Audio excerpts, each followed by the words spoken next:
Ang mga senador sa Pilipinas ay may mahalagang papel sa pamahalaan.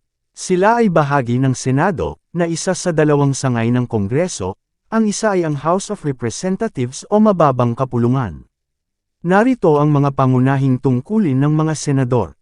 Number 1, gumagawa ng batas. Isa ito sa pangunahing tungkulin ng mga senador.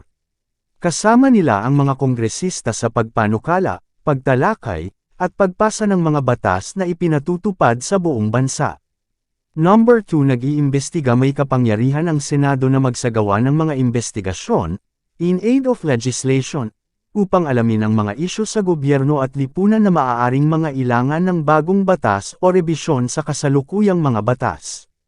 Number 3, nag-aapruba ng mga kasunduan at appointments. Ang Senado lamang ang may kapangyarihang mag-apruba sa mga international treaties o kasunduan na pinapasok ng Pangulo.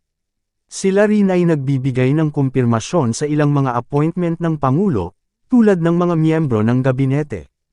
Number 4, tagapagtanggol ng interes ng bayan bilang halal ng buong bansa, hindi lang ng isang distrito. Inaasahan na ang mga senador ay may mas malawak na pananaw sa mga isyung pambansa at kumakatawan sa interes ng buong sambayanan.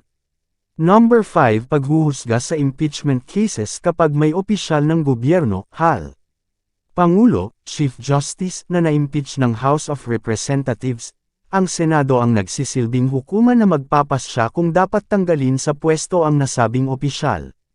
Mr. Kasagpa here subscribe muna yan para updated ka sa panibagong videos. Maraming salamat po and God bless you.